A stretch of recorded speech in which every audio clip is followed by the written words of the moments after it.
The turquoise waters lapped gently against pristine white sand. This secluded cove, hidden from the main tourist beaches, promised isolation and tranquility. But on that clear morning in June, the scene was anything but peaceful. Crimson stains darkened the immaculate shore, blood soaking into sand that thousands of visitors had once described as heaven on earth. 2 beach towels lay abandoned near the water's edge. A professional-grade camera, lens cracked, half buried in sand. A notebook filled with meticulous observations about marine life, its pages fluttering in the breeze. Personal belongings scattered as if their owners had vanished in an instant or fled in terror. This wasn't supposed to happen here. Not on an island marketed worldwide as a last untouched paradise, where luxury resorts promise escape from reality and brochures showcased endless sunshine. Yet reality had intruded in the most violent way possible. The couple had arrived just 5 days earlier. She was a photographer whose work appeared in prestigious magazines and galleries. He studied ocean ecosystems, earning respect in academic circles. Their social media portrayed the perfect pair, attractive, accomplished, adventurous. Their final post showed breathtaking sunsets and exotic meals. Nothing hinted at the tragedy about to unfold. Local authorities found them after a resort staff member noticed their prolonged absence. What began as a wellness check transformed into a murder investigation. One body discovered near the shoreline, the other deeper in the surrounding jungle. The official report cited multiple traumatic injuries as the cause of death, clinical language that barely conveyed the violence of their final moments. But like many aspects of this island, nothing was quite as it appeared on the surface. Beneath the carefully cultivated image of paradise, tension simmered. Development versus tradition. Tourist dollars versus cultural preservation. The remnants of colonial rule still evident in every interaction between visitors and locals. Had this couple simply been in the wrong place at the wrong time? Or had they stumbled into conflicts they couldn't possibly understand as outsiders? The answers would prove far more complex than investigators initially suspected. Before we travel deeper into this twisted tale of Paradise Lost, take a moment to subscribe to True Crime Stories. Hit that notification bell to ensure you never miss our in-depth investigations into cases that challenge our perceptions of truth, justice, and human nature. Our channel brings you meticulously researched accounts of real events, with names and locations altered for privacy, that will leave you questioning everything you thought you knew. Now, let's return to the beginning, before the blood, before the tragedy, to understand who these travelers were and what truly brought them to this fateful shore. Olivia Reynolds never planned to become famous. The 34-year-old photographer began her career shooting weddings and family portraits in her small coastal hometown. But her eye for composition and light eventually caught the attention of editorial directors at major travel publications. By her early 30s, her work capturing remote landscapes and indigenous communities had earned her multiple awards and exhibitions in prestigious galleries across New York and London. "My camera is my passport," she often told interviewers. "It gives me access to worlds most people never see." Intensely private despite her growing fame, Olivia maintained a small circle of trusted friends. Her Instagram account showcased her work, rarely her personal life. Those close to her described a driven perfectionist who could spend hours waiting for exactly the right moment to capture an image. Behind the success lay a restless spirit. Olivia was always planning her next trip, recalled her former assistant. She'd return from weeks in the field and immediately start researching new locations. Standing still terrified her. Daniel Johnson's path to recognition followed a more traditional academic route. With a doctorate in marine biology from Scripps Institution of Oceanography, the 38-year-old had built his reputation through methodical research on coral reef ecosystems. His papers on climate change impacts were frequently cited, and his passionate advocacy for ocean conservation earned him respect beyond scientific circles. Daniel could explain complex environmental issues in ways anyone could understand, a university colleague noted. That made him valuable not just as a researcher, but as a public voice for science. Thoughtful and deliberate where Olivia was impulsive, Daniel approached both his work and relationships with careful consideration. Their worlds collided 3 years before the island tragedy, at a conservation project documenting declining reef systems in the South Pacific. Olivia had been commissioned to create visual narratives of environmental changes for a major climate initiative. Daniel served as scientific advisor, ensuring accuracy in the storytelling. You could see the attraction immediately, remember the project director. They challenged each other intellectually while sharing this profound connection to the natural world. Daniel brought scientific rigor to Olivia's artistic vision. She helped him communicate his research more powerfully. Their romance developed against breathtaking backdrops, isolated research stations, remote beaches, tiny villages accessible only by boat. For the first year, they balanced their professional commitments with increasingly intertwined personal lives, flying across continents for brief reunions between assignments. Success came for both, but created growing complications. Olivia's career exploded when her collection, Vanishing Horizons, toured international museums, demanding promotional appearances and new commissions. Daniel received a prestigious research grant, allowing him to establish his own marine conservation program.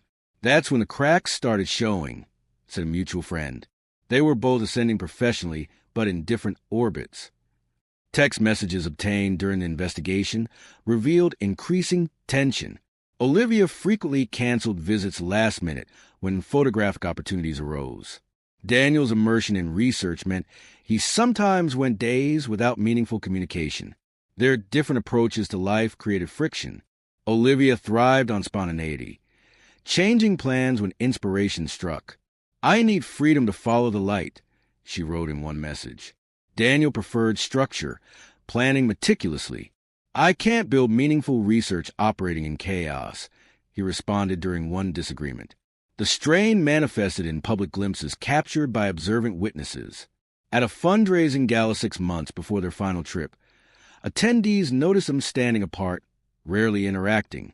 During a lecture Daniel gave at an oceanography conference, Olivia arrived late and left early, her absence noticeable during the reception. Financial imbalances complicated matters further.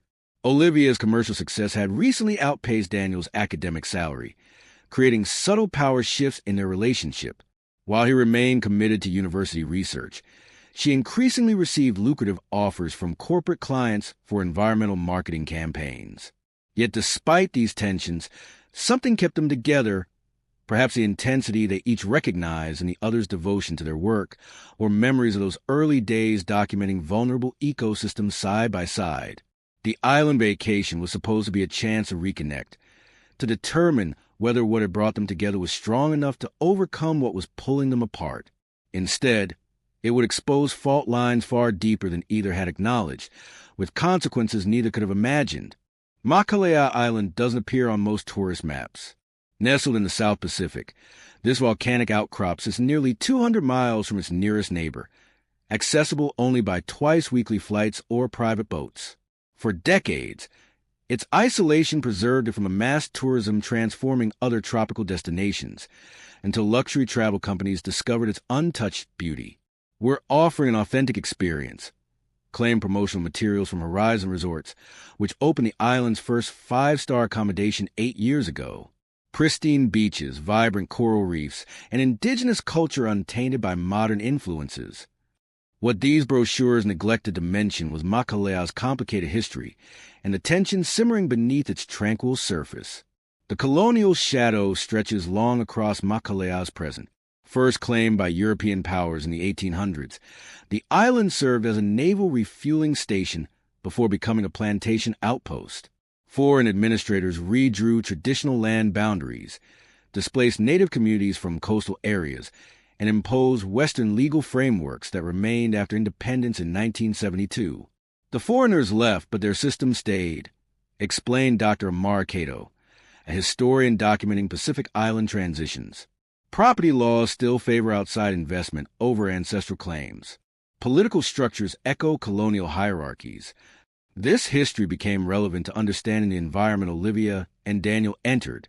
The beachfront where they stayed, marketed as exclusive private paradise, had been community fishing grounds for generations before legal maneuvering transferred ownership to international developers.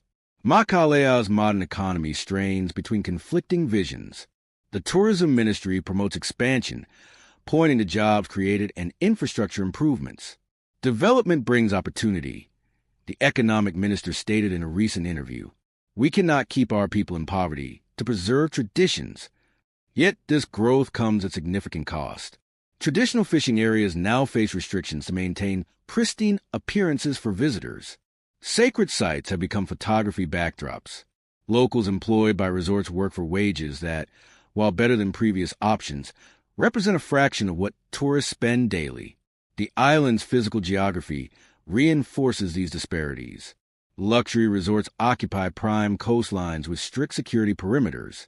Worker communities cluster inland where tourists rarely venture. The capital town presents a carefully curated, authentic experience. Markets selling approved handicrafts, restaurants offering sanitized versions of local cuisine, cultural performances scheduled for visitor convenience. We perform our traditions now instead of living them, noted Elder Kanoa Tanaka, whose family has inhabited the island for 12 generations. Our grandchildren learn our dances to entertain foreigners, not to connect with ancestors. Water access highlights the inequity. Resorts consume 4 times more fresh water per guest than the average local family uses. During seasonal shortages, tourism facilities receive priority allocation, while outlying villages face rationing. For visitors like Olivia and Daniel, these realities remain largely invisible. Resort experiences are designed to maintain the illusion of unspoiled paradise. Staff undergo extensive training on presenting appropriate cultural information, emphasizing celebration, downplaying conflict. Guided excursions showcase photogenic aspects of local life while avoiding areas of poverty or environmental damage. Most guests never see beyond the fantasy we construct, admitted a former tourism manager. They experience a version of our island we've created specifically for their consumption. Even the language of tourism reinforces the separation. Brochures describe Makalea as undiscovered despite its 12,000 permanent residents. Activities promise authentic encounters within carefully staged interactions. Visitors explore areas that have been inhabited for centuries. Into this complex landscape stepped Olivia and Daniel, carrying their own preconceptions and relationship tensions. They sought escape, renewal, and connection, unaware they had entered a community where colonial legacies, economic pressures, and cultural preservation battles played out daily beneath the postcard-perfect scenery. The tragedy that awaited them would tear through both their private struggles and these deeper island conflicts, revealing truths neither tourists nor tourism marketers were prepared to confront. The seaplane descended toward Makalea Island, its shadow skimming across waters so clear that coral formations were visible from hundreds of feet above. Olivia pressed her camera against the window, capturing the approach while Daniel reviewed resort information on his tablet. Their first exchange on Makalea soil set the tone for what would follow. "We should head straight to the Marine Conservation Center tomorrow," Daniel said as they disembarked. They're documenting reef damage from increased boat traffic. Olivia lowered her camera with visible disappointment. "I thought we agreed no work commitments for the first 3 days. Just us reconnecting." The moment passed quickly as resort staff greeted them with fragrant flower leis and chilled coconut drinks. A private electric cart whisked them along manicured paths to their accommodation, a standalone villa perched on stilts over turquoise water, accessible via a private wooden walkway. "This is remarkable," Daniel admitted, tension momentarily forgotten as they explored their temporary home. Floor-to-ceiling windows framed ocean views.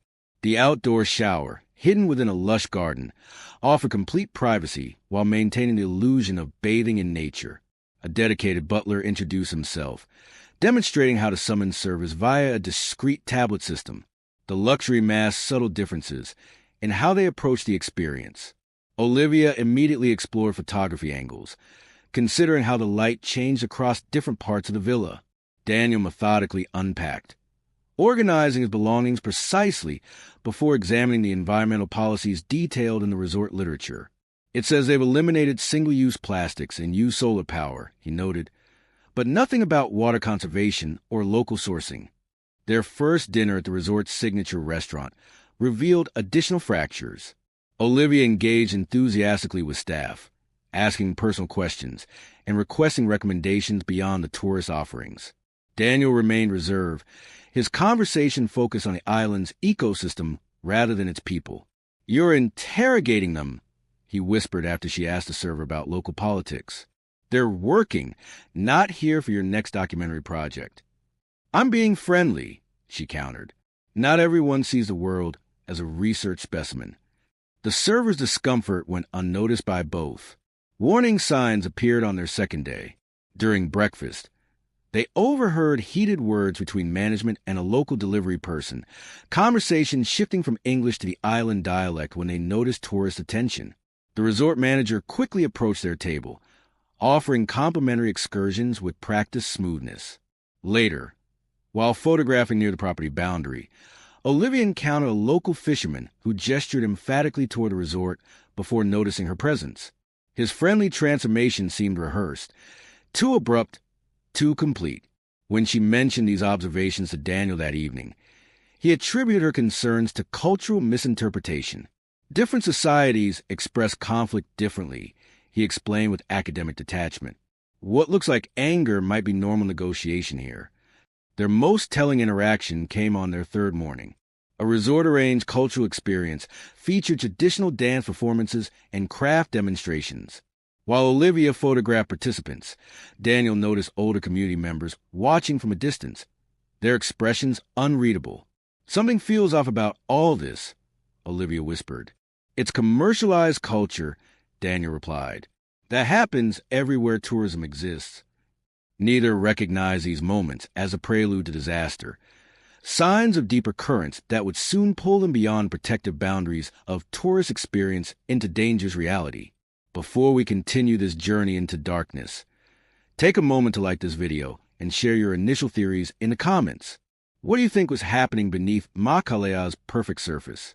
Was someone targeting this couple specifically, or did they simply step into conflict unknowingly? Your insights might shed light on what happens next in this tropical nightmare. On their fourth day, restlessness drove Olivia and Daniel beyond the resort's manicured perimeter. "I can't spend another day by that infinity pool," Olivia insisted over breakfast. "It's beautiful but sterile. I need to see the real Makalea." Though reluctant to abandon their prepaid amenities, Daniel agreed, partly from scientific curiosity, partly to appease the growing distance between them. They rented a small jeep, despite the concierge's thinly veiled disapproval. "We have excellent guided tours that showcase authentic island culture," he suggested with practiced charm. When they declined, his smile remained fixed as he provided a map with clearly marked recommended areas circled in red. The transformation began less than 3 miles from the resort entrance. Paved roads gave way to packed dirt. Carefully spaced palm trees disappeared, replaced by dense natural vegetation. They passed modest homes with laundry drying on lines, children playing with homemade toys, and elders gathering under shade trees. No one waved at passing tourists here. Their first unscripted encounter occurred at a roadside market where locals shopped for daily necessities. Olivia's camera drew immediate attention, some curious, some visibly uncomfortable. An elderly woman selling root vegetables gestured for her to stop photographing.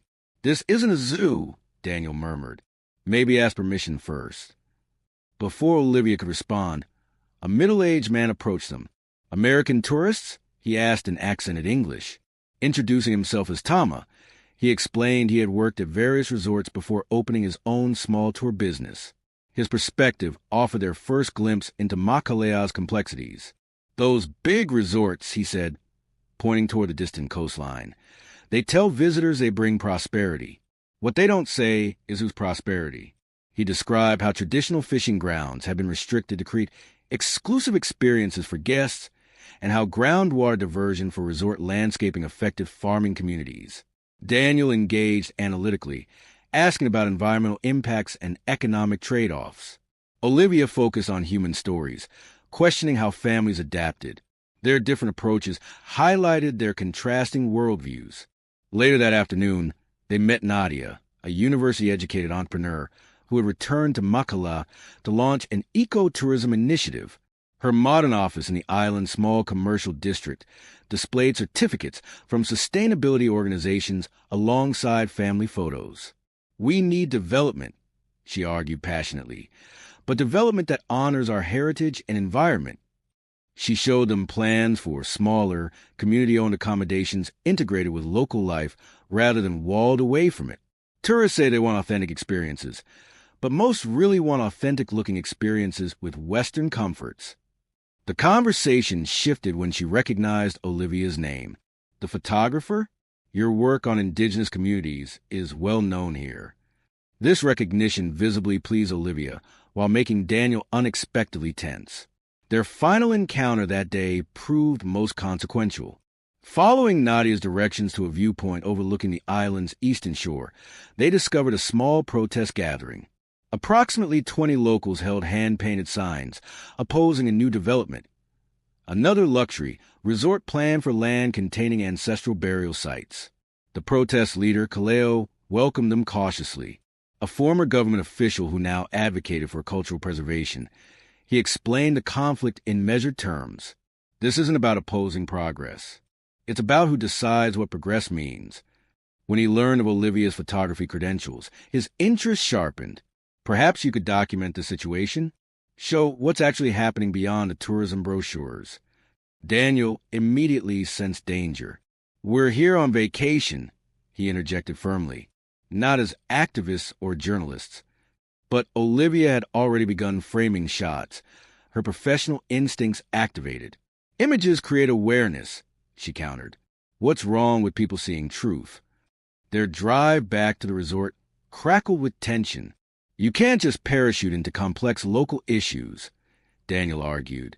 You don't understand the politics or history here, and hiding in our luxury bubble is better. Olivia's voice rose. Pretending those people don't exist while we enjoy land that was probably taken from them? There's a difference between acknowledging problems and inserting ourselves into them, Daniel insisted. We're visitors here for 10 days, not saviors.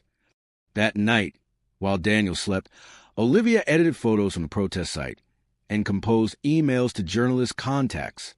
Her growing emotional investment in Makalea's struggles and Daniel's resistance to involvement widened the gulf between them, even as they continued to share the same overwater villa with its panoramic views of a paradise increasingly revealed as illusion. Neither realized they had just crossed a threshold from which there would be no peaceful return. The morning after the protest encounter transformed their trip irreversibly. Over breakfast on their private deck, the lingering beauty of sunrise over water contrasted sharply with the coldness between them. I sent some images to my editor, Olivia announced, not looking up from her coffee. She thinks there's a potential feature about tourism's impact here. Daniel set down his fork deliberately.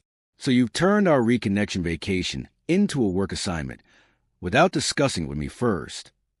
This matters, Daniel. These people are fighting for their heritage while we sip champagne in infinity pools. And you appointed yourself their savior after one afternoon's interaction? That's exactly the privilege you claim to oppose. This exchange ignited deeper conflicts that had simmered beneath their relationship for months. Their argument escalated until a resort staff member approached with uncomfortable discretion to ask if everything was all right. Later that day, while walking along a public beach away from resort territory, they attempted reconciliation. Instead, past relationship wounds emerged. This pattern repeats constantly, Daniel observed. You discover causes that consume you, regardless of previous commitments. Remember Thailand last year? Our anniversary trip became your photo essay on displaced fishing communities. Olivia's response revealed unexpected vulnerability. You've never understood that my work isn't separate from who I am. When I witness injustice, I can't compartmentalize like you do. It's not compartmentalization. It's respecting boundaries, professional ethics. Not everything is material for your career advancement. Her expression hardened. That's unfair. You know my work isn't about career. Then why does every meaningful moment between us eventually appear in your exhibitions? The accusation hung between them, exposing a fundamental trust issue they had never fully addressed. Their diverging responses to local customs further amplified these fractures. At a community market the following day, Olivia immediately removed her shoes when entering a small craft shop, engaged vendors in attempts at local language, and asked permission before photographing. Her cultural sensitivity appeared natural, respectful, Daniel's approach remained more reserved. He observed proper protocols, but maintained an anthropological distance, studying interactions rather than participating in them. When invited to join a spontaneous music gathering, he declined while Olivia immediately accepted. "You're performing respect," he commented afterward, creating the narrative of the culturally aware traveler. "And you're hiding behind academic objectivity to avoid genuine connection," she countered. Their professional interests pulled them in separate directions. Despite their argument, Olivia continued photographing development sites contested by local groups. Her images captured stark contrasts: luxury construction alongside traditional homes, resort sprinklers running during a community water shortage, security guards stationed at property lines. Unknown to Olivia, Daniel had established his own local connections. His research background attracted attention from a marine conservation group documenting coral damage from resort sewage systems. While Olivia thought he spent afternoons alone at their villa, he was actually meeting with environmental scientists, collecting evidence for regulatory challenges. They kept these activities from each other, not through explicit deception, but through the practice avoidance of couples who have learned which conversations lead to conflict. The ultimate breaking point arrived unexpectedly. Returning to their villa one evening, Olivia discovered Daniel reviewing her laptop photos, images she hadn't shared with him. "You're searching through my private work?" Her voice trembled with betrayal. "I needed to understand what you're really doing here," he replied. "These photos could create serious problems. Some show restricted areas. Others document protests the government has declared illegal. So your concern is legal liability, not invasion of privacy? My concern is that you're endangering both of us by playing investigative journalist in a country where press freedom has significant limitations." That night, they slept with deliberate distance between them in the king-size bed. The paradise surrounding them had become meaningless against the wasteland growing within their relationship.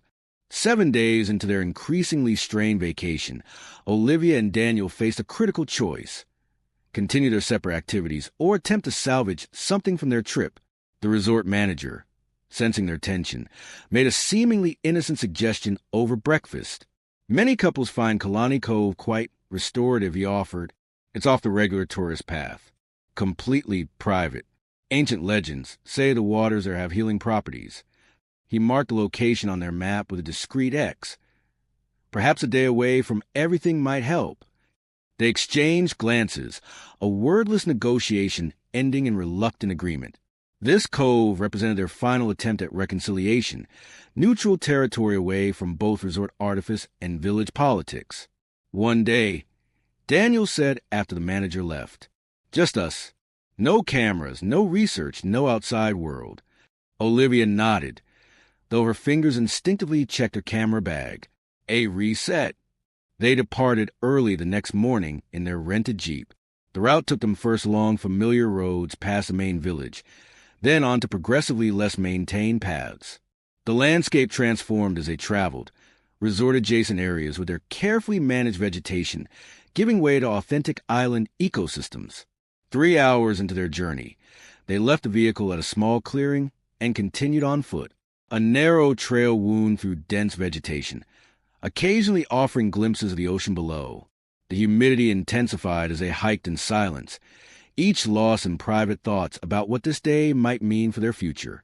"I think we should talk about Bangkok," Daniel said suddenly, referring to a particularly difficult period in their relationship 6 months earlier. "We never really resolved." "Not yet," Olivia interrupted. "Let's just get there first. See the place before we dive into everything." They emerged from forest cover an hour later to discover why Kalani Cove remained relatively untouched by tourism. Steep cliffs surrounding 3 sides made access difficult for all but the most determined visitors. The beach below, a perfect crescent of white sand framed by volcanic rock formations, remained invisible from passing boats due to these natural barriers. "It's worth the hike," Olivia admitted as they carefully descended the final path. The cove exceeded even the manager's description. Crystal waters in graduated shades of blue lapped against immaculate sand. Palm trees provided natural shade along the beach's edge. Rock pools teemed with colorful marine life. Most importantly, they were completely alone, No other tourists, no vendors, no observers. For a brief period, the beauty of their surroundings suspended their conflicts. They swam in waters, so clear they could observe fish darting beneath them without snorkel masks. Daniel identified coral species with genuine enthusiasm, while Olivia listened attentively. They shared a packed lunch on a natural stone formation that provided a perfect table overlooking the bay. "I've missed this," Olivia said quietly. "Not just the place, but us, being able to share something without analyzing it to death." Daniel's smile held cautious warmth. "We were always good at finding beautiful places together, but not always good at being in them," she acknowledged. "I get caught up in documenting moments instead of experiencing them. And I analyze systems instead of feeling them." He hesitated, then added, "Maybe that's what attracted us to each other initially, complementary ways of engaging with the world." This conversation represented their first authentic connection in months. They reminisced about early expeditions together, recalled shared discoveries in remote locations, and even laughed about disasters weathered together. A capsized boat in Indonesia, a missed flight in Costa Rica. As afternoon light softened across the cove, they walked along the water's edge discussing possibilities. Perhaps they needed regular technology-free retreats. Maybe their work schedules required better coordination. They considered a potential future, where careers remain important but not all-consuming. Daniel paused to examine a unique shell formation, while Olivia wandered ahead around a rocky outcropping. Neither realized these would be their final peaceful moments together, or that they were being observed from the surrounding cliffs. Later investigation would reveal multiple sets of footprints in areas overlooking the cove. Camera footage recovered from Olivia's equipment would show partial images of the approaching threat, but in those golden afternoon hours, they existed in a bubble of tentative hope, unaware of forces gathering around them. As sunset approached, they collected their belongings, preparing for the return journey. "We should start back soon," Daniel noted, checking his watch. Navigating that trail in darkness would be challenging. Olivia nodded agreement, then froze as voices carried across the water. "Someone's coming," she whispered. "Before we reveal what happened next in this tragic paradise, make sure you're subscribed to True Crime Stories and have notifications enabled. The events that unfold in the following hours would shock island authorities, devastate families across continents, and expose layers of conflict no tourism brochure ever mentioned. Subscribe now to receive immediate notification when we release the next part of this dark island mystery." The voices approaching Kalani Cove carried clearly over water, 3 distinct speakers moving rapidly toward the beach entrance. Olivia and Daniel exchanged uncertain glances, their brief reconciliation overshadowed by sudden wariness. "Probably just locals," Daniel suggested quietly. "We're not in a restricted area." The first figure appeared around the rocky point, Kaleo, the protest leader they'd met days earlier.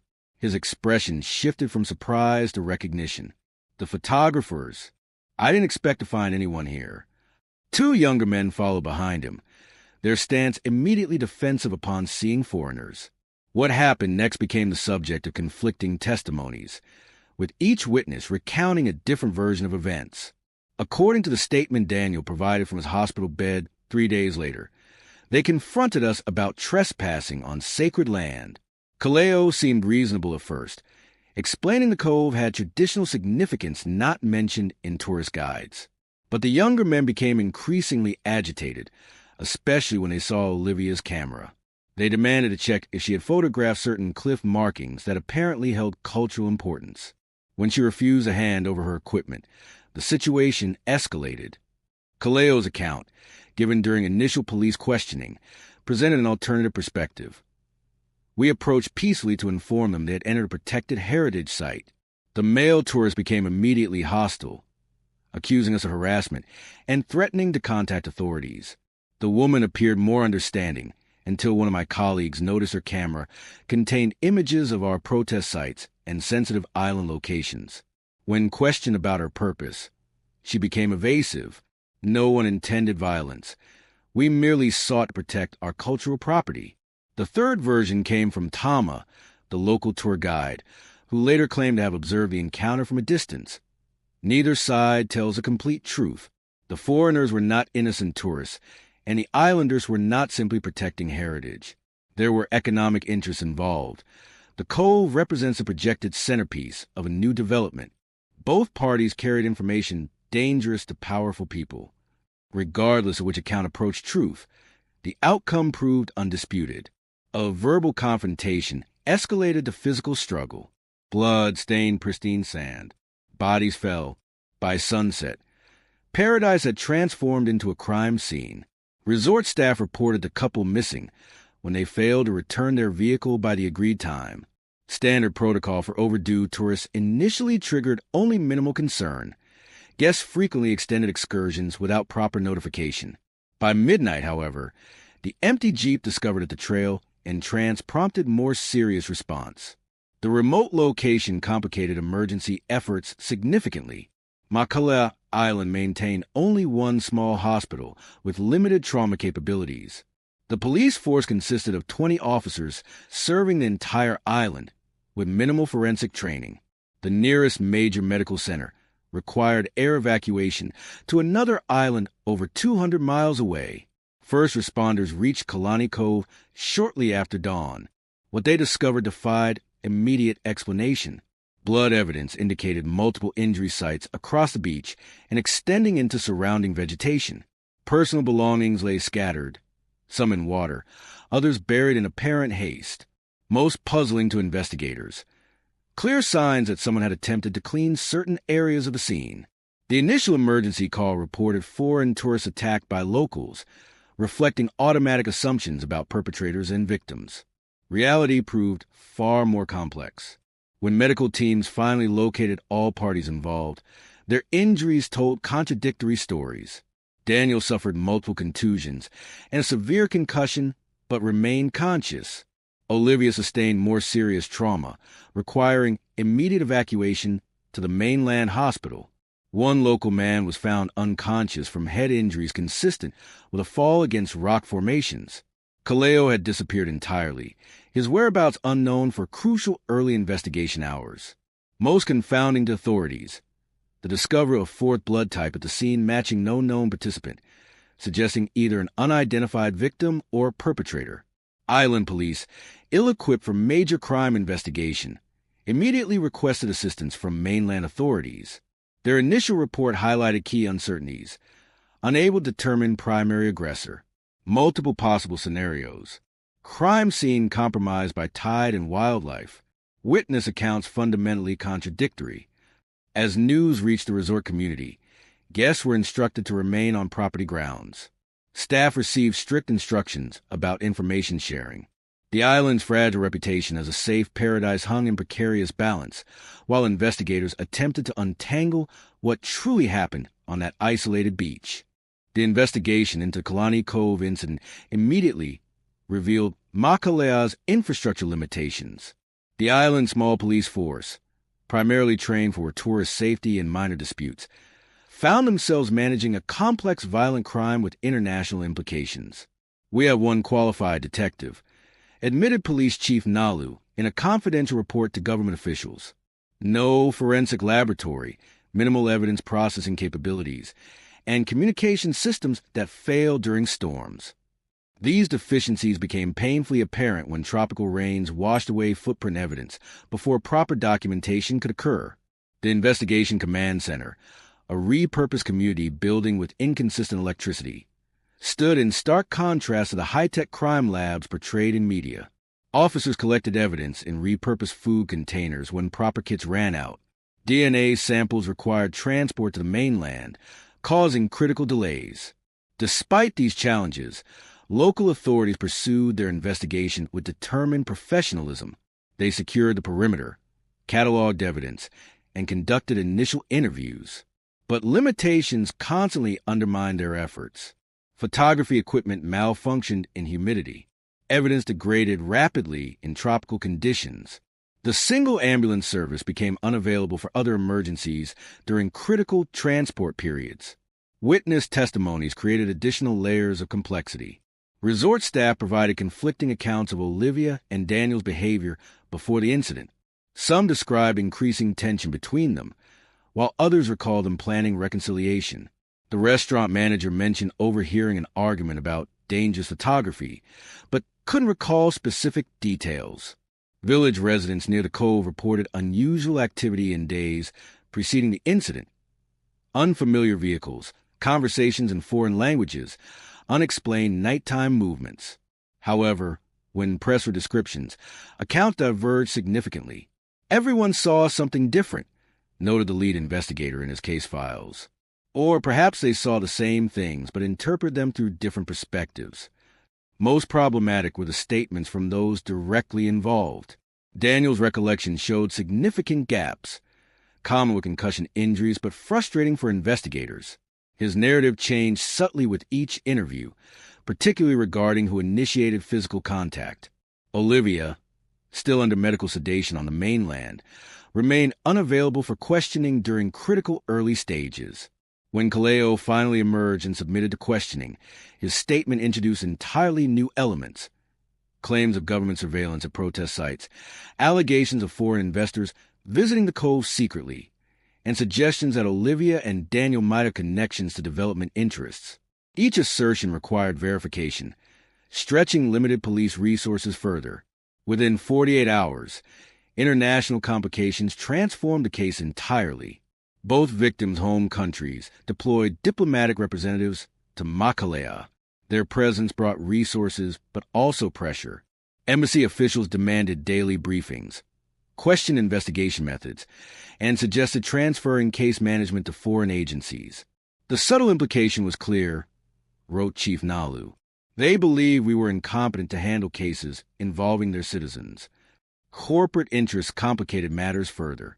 Horizon Resorts dispatched a crisis management team and private security consultants who conducted parallel investigations without official authorization. Their representatives offered technical assistance while simultaneously pressuring authorities about reputation damage and tourism implications. Environmental factors created additional hurdles. Tropical humidity degraded DNA evidence rapidly. Marine life disturbed underwater evidence before divers could properly document it. A sudden storm on the investigation's third day flooded collection areas, contaminating soil samples needed for timeline construction. Most challenging was the media narrative that emerged almost immediately. International news organizations, working with limited information, constructed simplified versions of events that ignored fundamental complexities. Headlines worldwide proclaimed variations of paradise killing, tourists attacked on dream vacation, or luxury trip ends in violence. Island paradise hides dark secret. These sensationalized accounts featured aerial shots of Kalani Cove, file photos of luxury resorts, and ominous descriptions of native tensions without meaningful context. Local understanding differed dramatically from these portrayals. Island residents recognized layers absent from international reporting, historical context, economic pressures, and political realities that shaped every aspect of the case. Community discussions centered on questions the media never asked. Why that specific location? Why these particular visitors? Why now, when development debates reach critical decision points? Outsiders see a simple crime, explained one elder during a community meeting. We see the continuation of patterns established generations ago. The investigation team found themselves navigating not just a criminal case, but a complex intersection of cultural perspectives, each with its own definition of what constituted truth, justice, and proper resolution. Every apparent breakthrough led to new questions. Every answered question revealed deeper mysteries. As one investigator noted in private correspondence, we're not just determining what happened on that beach. We're uncovering which version of reality will become official history. As investigators piece together fragmented evidence, uncomfortable truths emerge about both Olivia and Daniel, revelations that transformed understanding of what truly happened at Kalani Cove. 3 weeks after the incident, analysis of Olivia's professional communications revealed she hadn't come to Makalea solely for vacation. Emails recovered from her cloud storage showed correspondence with an international environmental organization documenting tourism development impacts on indigenous communities. Your previous work captured exactly what we need, wrote the organization's director. Visual evidence of how luxury development displaces traditional life. This explained her persistent photography beyond tourist areas. not simply artistic interest, but deliberate documentation for potential legal challenges against resort expansion. What appeared as spontaneous curiosity was actually methodical evidence gathering. Daniel's background contained equally significant undisclosed elements. Financial records showed research funding connections to a marine conservation foundation with ties to sustainable tourism development. Specifically, companies positioning themselves as alternatives to existing luxury models on Makalea. Neither was simply a tourist, concluded the lead investigator's report. Both carried agendas neither fully disclosed to authorities or apparently to each other. These personal revelations connected directly to larger island conflicts. The cove where violence erupted wasn't randomly selected. Geological surveys identified it as the prime location for either expanded resort development or protected heritage designation. Whichever narrative prevailed would determine control of the property. Documents filed with island authorities showed competing claims. A resort expansion proposal highlighting economic benefits versus indigenous protection, requests emphasizing cultural significance. Both cited environmental impacts to support their positions.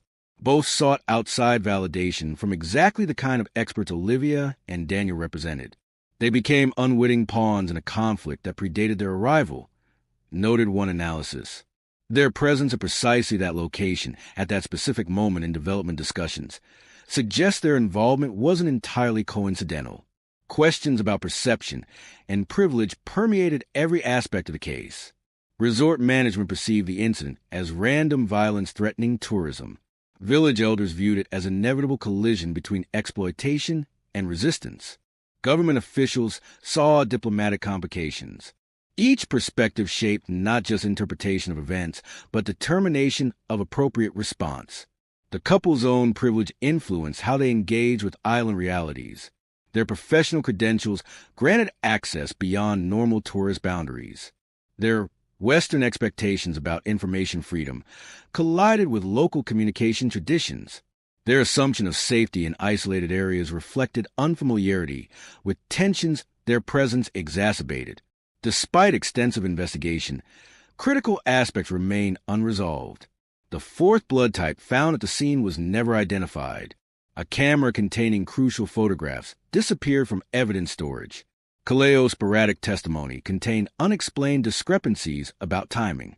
Most significantly, Olivia and Daniel provided contradictory accounts of their purposes at the cove that afternoon.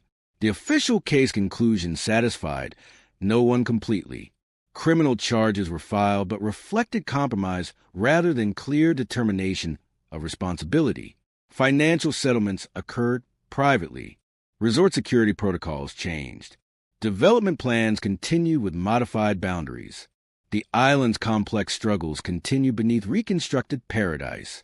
Perhaps most telling, within months new tourists arrived, photographed perfect beaches, and departed without ever learning about bloodstains the tide had long since washed away. This story raises profound questions about how we travel, what responsibilities we carry to places we visit, and whether paradise exists primarily in marketing brochures rather than reality. The true price of paradise often remains invisible to those who can afford to purchase the experience. If you found this investigation compelling, please subscribe to True Crime Stories and enable notifications for future episodes. Share your theories about what really happened at Kalani Cove in the comments below. Was this about tourism development, cultural preservation, or something more personal between two people whose relationship had already begun unraveling? Finally, recommend our channel to others interested in cases that explore not just what happened, but why it matters.